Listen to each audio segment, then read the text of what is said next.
Is the Nintendo Switch 2 worth it on day one?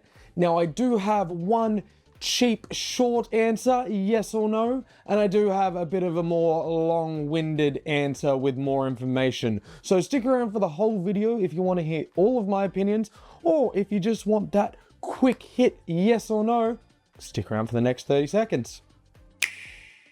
So I think it comes down to one question and one question only for a lot of people. Do you want to play Mario Kart World day one? If the answer is yes, then the Switch is 100% worth it day one. If the answer is no, it's probably not for your average gamer, your casual audience, which is not me and is likely not you either. So don't bury me in the comments straight away. Let's take a quick look at the Switch 2's launch lineup. And we're talking about on June 5th, launch lineup. We have Mario Kart World, which I've already mentioned. Of course, Nintendo's big flagship title for the Switch 2. I'm sure they're expecting great things. We will get onto pricing in just a moment, don't worry. Then we also have a tech demo that's not a free pack-in game that should be. I'm just going to disregard that because let's be honest, no one's getting it. And then we have a lot more games that are already out elsewhere. We have Tears of the Kingdom and Breath of the Wild Switch 2 upgrades. Tears of the Kingdom is my favorite game of all time, and I have zero want to play it again. I'm literally the target audience for that, and I'm not doing it. I guess having a YouTube channel and, real life commitments definitely get in the way of me playing games again. I'm just not a play a game again type of guy. But if you are, and you're really looking forward to the updated visuals, maybe that makes it worth it. Then we have a bunch of third-party titles like Cyberpunk, Tekken, etc. These are already out elsewhere. So if you've been holding off for the Nintendo Switch 2 specifically to play these games, I don't know what to tell you. That was kind of the wrong decision. If I wanted to play these games, I would have played them elsewhere already. Now, I know these things, there's a lot of different factors. Maybe you don't have enough money for a PlayStation 5, so you've been holding off for the Switch 2 in order to play some of those third-party titles. If so, that's great. But for your casual gamer who does own one, maybe two consoles, I don't think they're huge draw cards. So that's my first point. Games. And let's be honest, we're only getting one proper Nintendo title day one, and the rest is some other stuff. Not really a huge draw, I'm not gonna lie. Even for me, who is ridiculously keen for the console. Okay, now we take pricing into consideration. Yes, we live in a tough socioeconomic climate at the moment. Money is a big factor for a lot of people. Here in Australia, the Switch 2 is $700. $700 dues. That's a lot of dollar dues, man. I'm lucky where I'm in a position that I can afford this. A lot of people are not. Simply, they can't afford to drop 700 Australian on a console, and that is totally fair.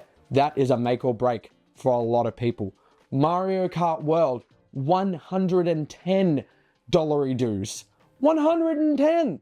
You guys are complaining about $80 game. This is $110! It's a lot of money. So you're looking at $810 if you want the physical Mario Kart day one. Big investment, not worth it for a lot of people. Then obviously we do have the, are more games going to be that $110 price mark or that $80 price mark for our overseas viewers? It's opening a can of worms, isn't it? And only time will tell. Then you've obviously got the pricing for all the peripherals, but peripherals are peripherals. You can get away with not having a Pro Controller or the Nintendo webcam or whatever they're going to call it. Peripherals are expensive. They always have been. They probably already will be. So I think that's a little bit of a moot point. But the price of entry is definitely a big point for a lot of people. Now, the final thing I wanted to say is real world situations have a huge impact on whether you're picking this up day one. My friend Sam from over at Switchboard, go check out Sam's channel. He's great. I love him. He is not picking up a Switch day one because he's a new father. He's just got a house. He has mortgage and baby clothes and food and whatever other baby costs there is going on in his life at the moment. He is just not in a situation where he's prioritizing gaming. Totally fair. And I feel like most casual gamers probably have to have this conversation with themselves. Do I have enough time to play after work? Am I going to spend $800 getting into this new console and only being able to play it twice in the next 2 months? These are all things we have to consider. I, and likely a lot of you guys as well, prioritize their gaming. Of course. I don't go to some social events. I don't go out with friends and have beers. I don't play sports on the weekends. I prioritize my gaming. So for me, yeah, of course it's going to be worth it. For others, maybe not, just like my friend Sam. So ultimately, this conversation comes down to 3 things. Are you in a situation where you're going to be playing Switch 2? Are you in a situation where you can afford the Switch 2? And do you want to play Mario Kart on day one? Because that's it. Yeah, I'm really looking forward to Donkey Kong. Absolutely. That doesn't come out for another 6 weeks. You got 6 weeks to save up your pennies in order to get a Switch. You don't have to go out on launch day and get one. Please, there is no FOMO here. I don't think you're going to be missing out on much in those first few weeks. I am thinking that the lineup is going to be stacked before Christmas. Nintendo is launching it now so they can work their way up into the holiday period. Obviously, it's going to sell millions of units this Christmas, but I think they're holding back on a few games on launch to try and give the system a little boost before we hit Christmas. You know, kind of keep that momentum rolling and that ball rolling. I'm getting a Switch 2 day one. I've just got my pre-order in for a midnight launch here in Australia. And guess what? Australia hits midnight before a lot of countries around the world. So you might want to subscribe if you're thinking about watching an unboxing video before you go and get yours, because I might be one of the first to get it out. That's actually pretty damn cool.